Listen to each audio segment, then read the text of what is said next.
going on? We are going to, in this video, combine the two riffs that we just learned in the last two videos to do something that incorporates both 6th string picking and 5th and 6th string picking. So you're not just doing the same thing over and over. Your right hand actually has to do a few things a bit different. Okay, so here's the riff, then we'll go back and we'll break it down. Okay.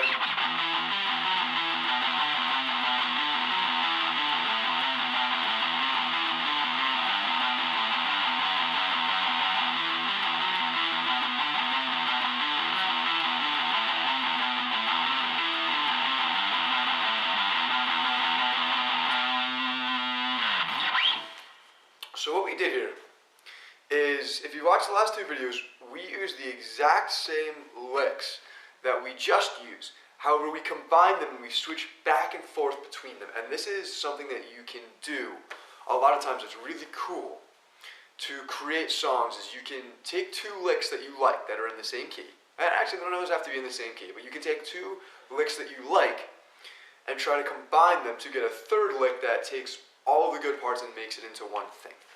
So we started the same way we started on the 5th string lick. We went 7, 10, 9, 7, right?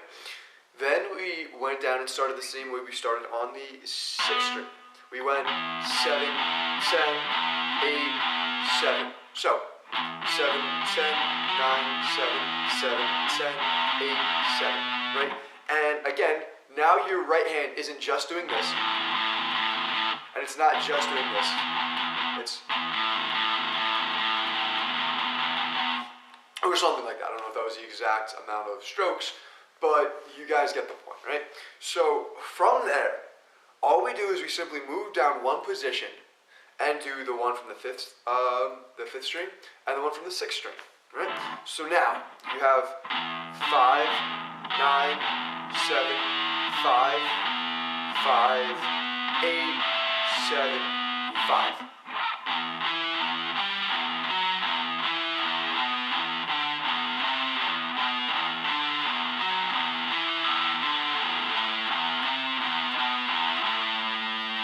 Okay, it just works down. If you haven't guessed it, the third part of this is going to be the exact same thing, and it's actually the same frets on both the 5th and 6th string, so it gets a bit easier.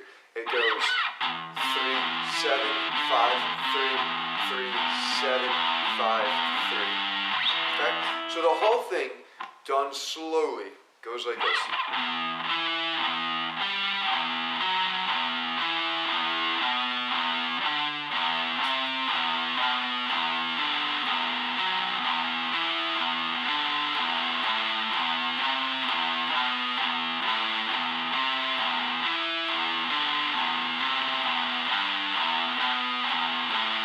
And then 2, 3, 4, right?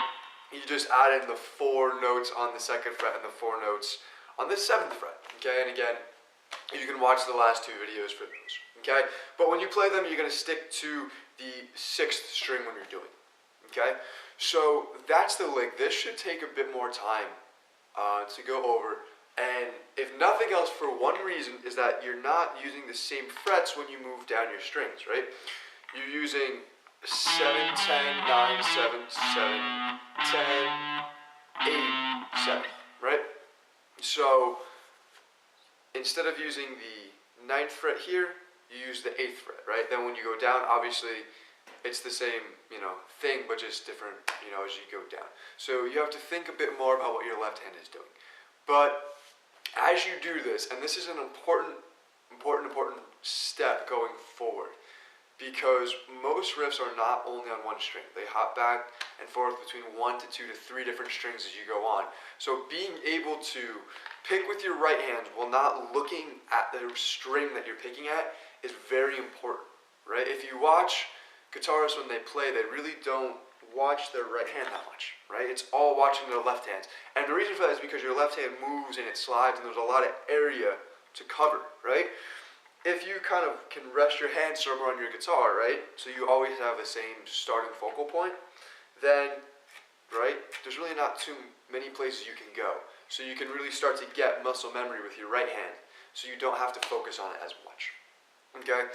When we come back, we're going to look at some other rhythm stuff and some things that you can do to add into these things. It's going to get a bit harder, a bit quicker maybe than the first section did. So again, make sure you're sound on a bunch of the principles that we've gone over. So thanks for watching.